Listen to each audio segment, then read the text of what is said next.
Ce soir, à l'émission, Confluence, le territoire au cœur de l'œuvre d'Isabelle Gagné et Juliette Demers-Cyr.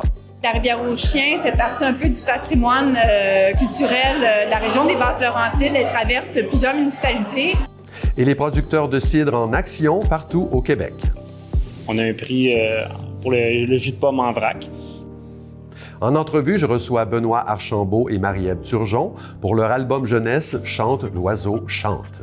J'ai eu envie de parler de la musique, que je considérais avoir une dette envers la musique. La musique m'a beaucoup donné. Je m'entretiens également avec Josiane Messier à l'occasion de la Semaine des bibliothèques publiques. Donc, on veut vraiment représenter par ce thème-là que les bibliothèques, c'est un lieu où on peut s'enrichir au quotidien. Enfin, Maude Pilon-Bernier nous plonge au cœur de la Grande Marche à Sainte-Thérèse. Nous, à Sainte-Thérèse, on a décidé de faire un 2,5 km qu'on fait en boucle 2 fois. Bienvenue à Accès local.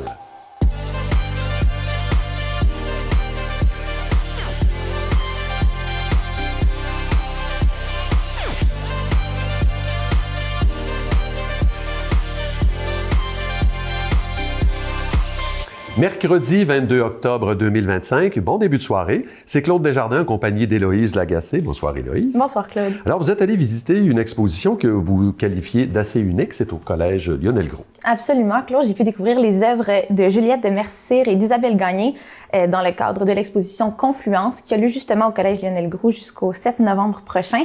Et puis, j'étais là au vernissage du 16 octobre dernier pour découvrir les œuvres qui sont intimement liées au territoire, mais qui sont aussi intimement liées aux facteurs temporels qui influencent le territoire, justement. On va pouvoir regarder des images là-dessus.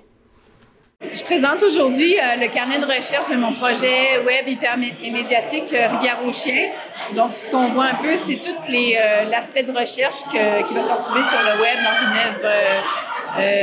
œuvre en ligne. Donc, il y a des... en fait, sur le tracé de la Rivière-aux-Chiens, j'ai prélevé des échantillons. J'ai pris des photographies sur microscope, j'ai fait pousser des bactéries sur des vases de pétri, j'ai fait des vidéos aussi, donc c'est un peu tout ça qu'on retrouve ici. J'aime beaucoup la forme hypermédiatique sur le web parce que c'est des œuvres qui sont accessibles en tout temps aux citoyens. Puis d'autre part aussi, c'est que la Rivière-aux-Chiens fait partie un peu du patrimoine culturel de la région des Basses-Laurentides. Elle traverse plusieurs municipalités et puis elle a été vraiment détournée, enclavée. En fait, tout son tracé a été transformé. Puis je trouvais ça intéressant qu'avec les dernières années, en fait, qu'elle devienne presque une menace pour certains habitants. Puis je me suis dit, bon, mais c'était quoi l'histoire de cette rivière-là avant aujourd'hui? Puis qu'est-ce qu'on va en faire aujourd'hui avec tout ça? Donc, c'est un peu ça, le début de ce projet-là. Dans le projet d'exposition que je vous présente, il y a différentes œuvres, des photographies, des vidéos et aussi, en fait, des récoltes. Donc, une récolte, en fait, qu'on peut observer d'une sorte de plante envahissante qui s'appelle la châtaigne d'eau. Et en fait, à travers ces œuvres, on peut observer, en fait, des images que j'ai photographiées ou encore filmées avec des vues sous-marines dans différents bassins. Donc, il y en a qui c'est dans le fleuve Saint-Laurent, d'autres la rivière des Outaouais et d'autres, en fait, certains lacs des Laurentides. Un parallèle intéressant aussi qu'on peut faire, c'est certains environnements qui sont transformés par, en fait, de fortes présences ou activités humaines, en fait, peuvent amener certaines plantes envahissantes, justement, à venir s'établir dans des environnements qui, en fait, étaient intouchés autrefois. Alors, les œuvres qui sont là, c'est vraiment aussi une invitation, en fait, à poser un regard inédit, à vraiment se laisser, en fait, immerger. Donc, il y a vraiment une vidéo murale, donc plein pied, qui nous amène vraiment dans un état d'immersion où est-ce qu'on peut justement observer une évolution, où est-ce qu'on part, en fait, d'environnements qui sont plus contaminés vers, finalement, des environnements qui sont encore laissés intacts. Donc, une façon, en fait, aussi d'amener une réflexion par rapport, en fait, à la pérennité de ces espaces.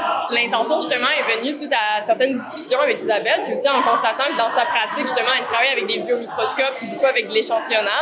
Donc, ce que, justement, elle a fait avec la Rivière-aux-Chiens.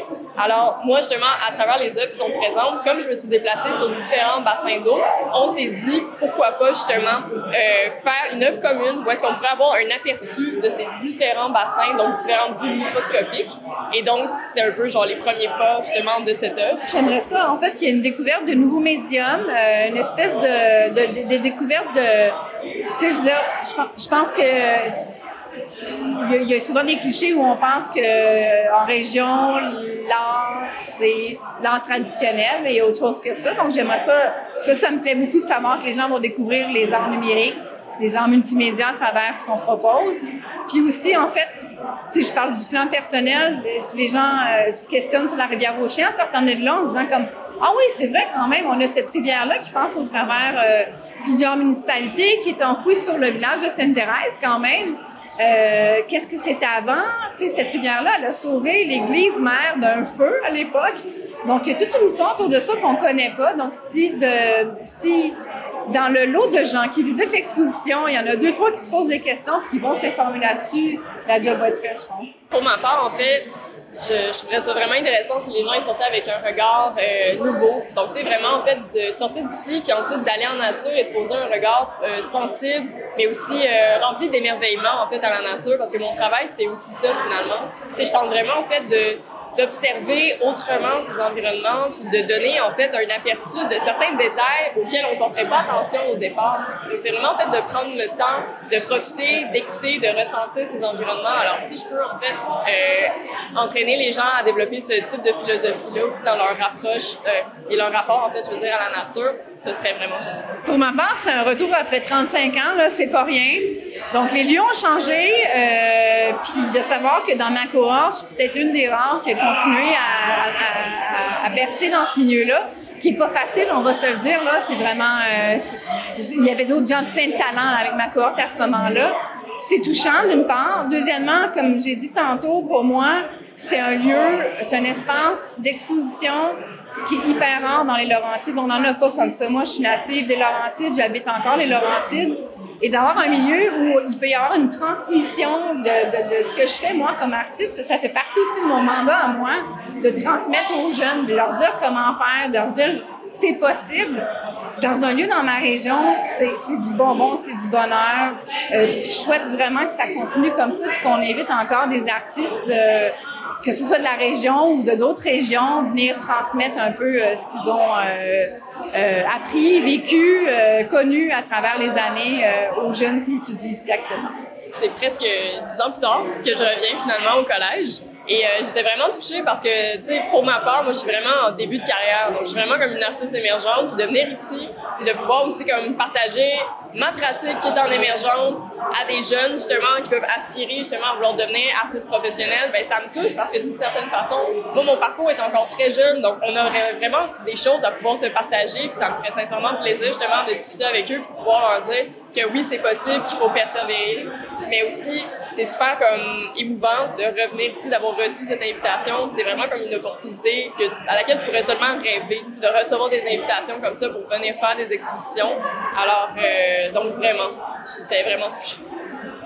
Isabelle Gagné et Juliette de Mercier, qui sont toutes deux diplômées du Collège Lionel Groulx. On peut y retourner dans le cadre de cette exposition-là, qui est ouverte à toutes et à tous. Justement, c'est une exposition qui est en collaboration avec la Ville de Sainte-Thérèse et bien évidemment le Collège Lionel Groulx. Vous allez pouvoir y aller jusqu'au 7 novembre prochain. Merci Héloïse, on se revoit plus tard dans l'émission. Il sera question de production de cidre. À plus tard, Claude. Les fondations Drapeau et Deschambault et l'hôpital régional de Saint-Jérôme invitent la population à la 30e édition du souper italien qui se tiendra le vendredi 21 novembre au Centre culturel et communautaire Thérèse de Blainville. Cet événement a pour objectif de soutenir les aînés et les adultes ayant des besoins spécifiques qui sont hébergés en CHSLD et dans les maisons des aînés de la région.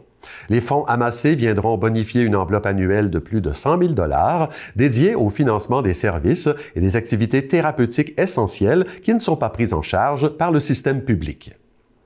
Le ministère de la Sécurité publique annonce la levée totale de l'interdiction de faire des feux à ciel ouvert en forêt ou à proximité en raison des quantités de pluie significatives tombées hier et lundi. Cette décision a été prise en collaboration avec la Sopfeu alors que cette mesure était en vigueur depuis le 30 septembre dernier. La région des Basses-Laurentides ne compte plus aucun incendie actif sur son territoire alors que 7 feux de forêt sont présentement en activité au Québec en zone de protection intensive. La mémoire et la transmission se trouvent au cœur de Chante, l'oiseau chante, ce très beau livre jeunesse qui vient de paraître aux éditions Multimonde. Et pour en parler, j'accueille Benoît Archambault, qui en est l'auteur, et Marie-Ève Turgeon, qui enseigne les illustrations. Bonsoir à vous deux. Bonjour, Claude. Benoît, c'est un ouvrage de 32 pages que tu nous proposes là, dans lequel il y a un petit garçon qui s'appelle Éloi, qui découvre la musique et bien d'autres choses en même temps, des trésors cachés qu'il va désenfouir là, tout au long de ce livre-là. Tu nous dis que cette histoire-là t'habitait depuis longtemps. Qu'est-ce que tu avais envie de nous raconter et est-ce que tu penses avoir réussi? C'est une histoire qui a traîné dans mes tiroirs, qui était prévue pour... je l'avais écrit pour que cette histoire-là soit une pièce de théâtre, tout d'abord. Je l'ai transformée en roman jeunesse. Donc, j'ai eu envie de parler de la musique, que je considérais avoir une dette envers la musique. La musique m'a beaucoup donné, me donne encore beaucoup, tant sur le plan professionnel qu'humain, j'ai envie de dire. J'ai eu envie de parler, comme je l'avais fait précédemment avec Planète Forêt, de transmission, tout d'abord. Pour moi, c'est un livre sur la transmission. Il y a cette grand-mère-là qui perd la mémoire, mais qui a quand même un lien très proche avec Éloi. Ce lien, ce qui les unit, donc, c'est la musique. Donc, j'ai eu envie de parler de transmission, aussi de rapport père-fils. Parce qu'il y a ce rapport-là entre le père et le fils. Le père qui une certaine complexité. Là, qui dit « Ah, la musique, c'est pas important. » Donc, il y a de la transmission, il y a ce rapport père-fils, puis évidemment, la musique. J'ai eu envie de parler de musique.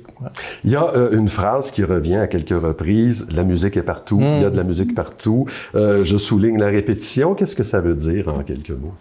Ben, je pense que ça veut dire ce que ça veut dire. Je suis un musicien, mais mon rapport à la musique est pas... je suis pas un excellent instrumentiste, j'ai envie de dire. Je suis un créateur. Donc, j'utilise soit la musique, soit les mots quand j'écris ou le dessin quelquefois. Ce sont des instruments de création pour moi. Donc, la musique est partout. C'est une forme poétique pour... Effectivement, je parle de musique, mais je parle de création. Je vais m'en servir pour poser une question à Marie-Ève. C'est qu'à partir du moment où cette phrase-là est prononcée, on dirait que chaque illustration contient un élément pour nous le rappeler. J'ai trouvé ça très, très astucieux, très habile. Et j'avais envie de te demander, qu'est-ce que ça nous dit, ça, sur ton métier? Sur mon métier? Ben, je sais pas. Je pense qu'en fait, il y a un parallèle à faire entre la musique puis l'art, l'illustration. L'illustration est partout aussi. C'est quelque chose, en tout cas pour moi, qui est très lié. J'écoute de la musique, ça me donne envie de dessiner. La musique est partout, l'art est partout, l'illustration aussi. Je remarque aussi que tes dessins sont souvent très épurés, très, très aérés, tout en contenant tout ce qu'il faut de détails pour bien appuyer l'histoire. Comment tu procèdes? Qu'est-ce qui te préoccupe quand tu dois illustrer une histoire?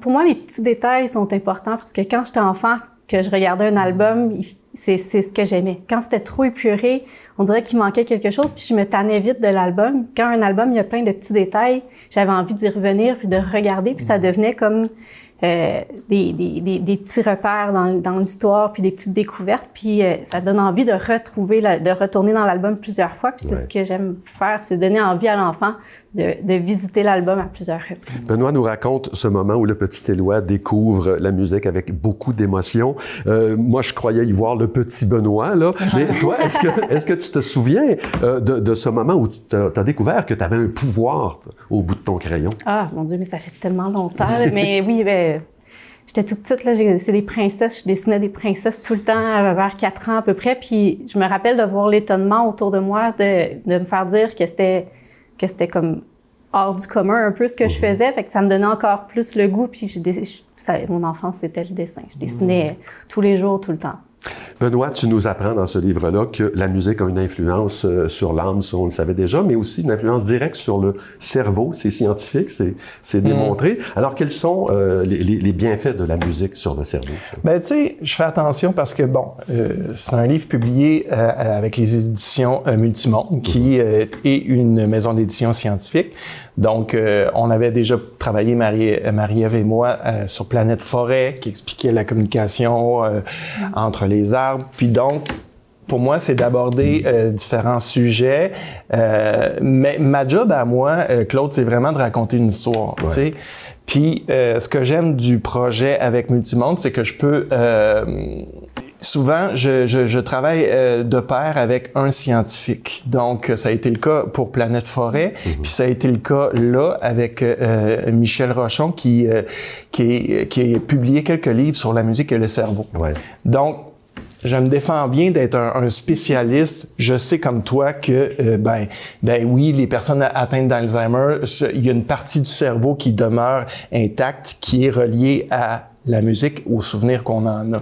Ensuite de ça, je ne suis pas un spécialiste. J'ouvre la porte, puis en même temps, c'est un gros travail de vulgarisation. Donc, à la fin du livre, de l'histoire, il y a quelques notions scientifiques. La science est quand même assez vague en ce qui a trait au cerveau, à la musique. Ouais. C'est encore, j'ai envie de dire, une découverte.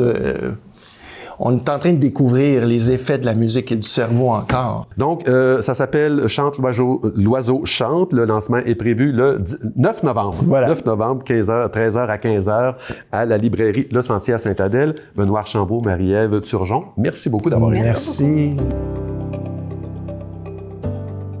RONA annonce un appui financier à 2 équipes de hockey mineur des Basses-Laurentides pour la saison 2025-2026, soit les Bastions de Blainville et les Canadiens juniors de Saint-Jérôme, dans le cadre de la 2e édition de son programme Les recrues RONA.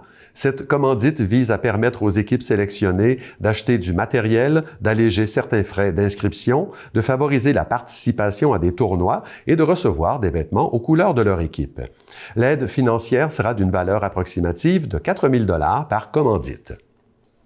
Nature Action Québec présente 10 de ces initiatives réalisées au cours de la saison estivale qui ont pour but de préserver les milieux naturels, soutenir la biodiversité et améliorer la qualité de vie collective.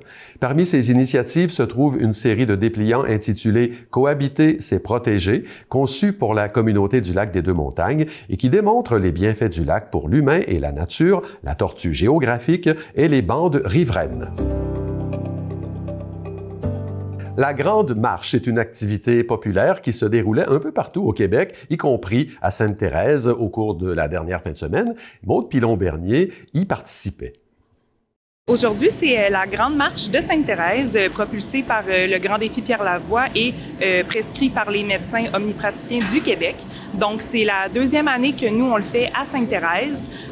Ça fait 11 ans, par contre, que la Grande Marche existe là au Québec. C'est moi, en fait, qui chapeaute cet événement-là avec mes collègues bénévoles et collègues aux travaux publics également.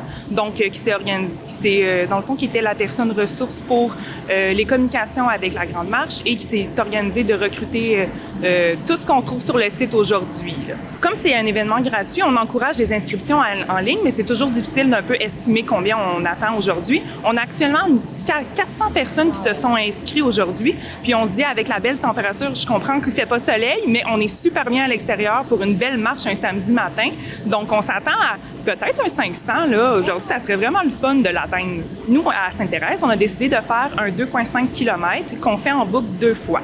Ce qui est prescrit, dans le fond, pour le grand défi et dans le fond, la grande marche, c'est un 5 km. Donc, nous, on voulait offrir la possibilité aux gens de seulement faire un 2,5 si ils voulaient arrêter mi-chemin. Donc, c'est pour ça qu'on fait également 2 départs. Donc, on va faire un premier départ pour le 5 km qui est une boucle de 2 fois. Puis ensuite, on va lancer 5 minutes plus tard le deuxième départ pour le 2,5. La place du village, c'est vraiment un endroit qu'on utilise pour pratiquement tous nos événements. Là, après ça, je généralise grossièrement, mais on a des spectacles d'été ici. Fait que c'est vraiment un site qu'on connaît bien, qu'on est habitué de faire.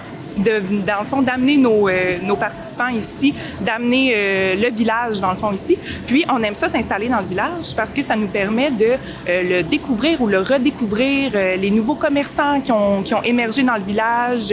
On aime ça, dans le fond, le rendre animé, là, notre village. Un événement comme celui-ci, ça pourrait pas avoir lieu sans l'implication de tous les gens autour. C'est sûr que, tu sais, nous, la ville, on amène cet événement-là, mais après ça, nos bénévoles, c'est eux qui font en sorte qu'on est capable d'avoir un événement comme celui-ci, puis qu'on est capable de l'offrir aux citoyens. Ils sont hyper importants sur le parcours, sur le site de départ. Ensuite, on a des des partenaires aussi. On a IGA aujourd'hui qui va donner des collations. On a Journey Training qui est dans le fond un gym privé qui va faire de la sensibilisation sur la santé, offrir diverses astuces pour, dans le fond, en lien avec notre événement. Donc, on est vraiment là pour offrir quelque chose de vraiment complet là, pour tout le monde et l'implication de tous est super important là, pour que l'événement ait lieu. Je trouve ça important de rester en forme. On vieillit en âge, là, puis on avance en tout cas en âge. Puis je trouve ça important de rester en forme. Et la marche, ben, c'est quelque chose qui est accessible à tout le monde. Puis Pierre Lavoie, c'est quelqu'un que j'ai suivi un petit peu à travers les années. C'est quelqu'un qui est originaire de mon coin de pays, du Lac-Saint-Jean. On a vu l'histoire de ses enfants, puis sa quête d'amener l'activité physique partout pour aider les gens à rester en forme longtemps. En rentrant mon adresse de la maison, j'ai vu qu'il y en avait une qui était pas très loin. Je me suis dit, ben, pourquoi pas le faire en groupe? C'est peut-être plus motivant. Puis, tu sais, genre, il y a la musique, il y a plein de monde. Je pense que c'est le fun, ouais. Les grandes marches Pierre Lavoie n'ont plus leur réputation à faire. On vous encourage à marcher et à continuer à bouger durant l'hiver. À bientôt! C'est sous le thème « Les biblios phares dans nos communautés » que se déroule actuellement la 27e semaine des bibliothèques publiques. Pour en savoir davantage, je m'entretiens avec Josiane Messier, bibliothécaire en chef à la bibliothèque Guy Bellil à Saint-Eustache et porte-parole régionale de cet événement annuel. Madame Messier, bonsoir. Bonsoir. Alors, les biblios phares dans nos communautés, qu'est-ce que ça contient, ce thème? Comment ça devrait résonner dans nos esprits? Bien, à vrai dire, cette année, c'est la 27e édition de la Semaine des bibliothèques publiques et on a choisi ce thème-là justement pour refléter plusieurs rôles que porte la bibliothèque. Donc, tout d'abord, son rôle social, mais aussi son rôle éducatif et culturel. Donc, on veut vraiment représenter par ce thème-là que les bibliothèques, c'est un lieu où on peut s'enrichir au quotidien, où on peut passer du temps dans un lieu qui est sécuritaire pour nous, mais où on peut également aller au-delà de nos relations et tisser des liens avec les autres citoyens qui fréquentent nos bibliothèques. Donc, c'est vraiment un lieu qui se veut ouvert à tous et un reflet de la population de chacune des municipalités qu'elles desservent. Voilà. Elles sont là depuis un bon moment, les bibliothèques publiques. Est-ce qu'elles sont encore un lieu à découvrir ou à redécouvrir? Ben oui, effectivement, parce que la majorité des bibliothèques publiques offrent des services qui lui sont particuliers, que ce soit par ses collections ou par ses espaces dédiés à certaines clientèles particulières. Donc, c'est vraiment un lieu qu'on se doit de redécouvrir en famille ou seul, justement, que ce soit pour les aînés, les étudiants, les enfants, les adultes. Vraiment, la bibliothèque publique se veut un lieu accessible à tous et on souhaite avoir des collections et des ressources en ligne également qui peut répondre au plus de besoins possibles. Oui, c'est ça. Ce n'est plus qu'un endroit où on va emprunter un livre. C'est beaucoup plus que ça. Les bibliothèques sont d'ailleurs décrites comme des refuges. Vous en avez déjà un peu parlé. Ce sont des lieux accueillants. Et ce que peu de gens savent, c'est qu'on y fait depuis quelques années de l'intervention sociale. Comment ça s'articule, ça? À vrai dire, il y a certaines bibliothèques au Québec qui offrent justement des moments où il y a soit un travailleur social qui va être là pour jaser de certaines situations, qui va pouvoir accompagner certaines personnes qui ont des défis ou qui ont un parcours de vie plus particulier. Donc, ils sont là pour s'assurer aussi que la relation entre tous les types de citoyens qui vont fréquenter la bibliothèque se passe très bien. Donc, c'est un accompagnement qu'on retrouve dans certaines bibliothèques actuellement au Québec. OK. Il y a une activité qui se tient dans toutes les bibliothèques en même temps. C'est le concours Ma Biblio, un phare dans ma vie. Qu'est-ce que c'est que ce concours? Comment on fait pour y participer? Exactement. Ben, à vrai dire, jusqu'au 25 octobre, les gens peuvent aller sur le site Semaine des bibliothèques .ca. On vous demande de prendre une photo de votre bibliothèque, que ce soit un lieu, une collection, et d'accompagner ça d'un tout petit texte qui dit pourquoi votre bibliothèque de quartier est un allié au quotidien pour vous. En faisant ça, vous courez la chance de gagner une carte cadeau de 100$ chez les libraires. Et on n'a pas besoin d'être un photographe aguerri, professionnel. C'est vraiment démocratique. Là. Exactement. Puis il y a 2 gagnants qui vont pigé au sort éventuellement à la fin de la semaine. Maintenant, en terminant, j'invite les gens à se rendre sur le site web de l'Association des bibliothèques publiques du Québec, où ils vont trouver d'autres détails à propos de ce qu'on vient de se dire. Josiane Messier, bonne semaine des bibliothèques. Merci beaucoup d'avoir été avec nous. Merci beaucoup. On est de retour avec Héloïse Lagacé. Héloïse, la cueillette de pommes, c'est terminé. On passe à l'étape suivante, qui est la production de cidre. Absolument. Ça a commencé partout au Québec, Claude. Et puis, j'ai pu découvrir le processus, en fait, de création du cidre en me rendant au Verger Lamarche samedi dernier dans le cadre de l'événement La Grande Presse, la 5e édition cette année. Le Verger Lamarche est à Saint-Joseph-du-Lac, donc je me suis rendue là pour cet événement-là qui est organisé par l'Association des producteurs de cidre du Québec.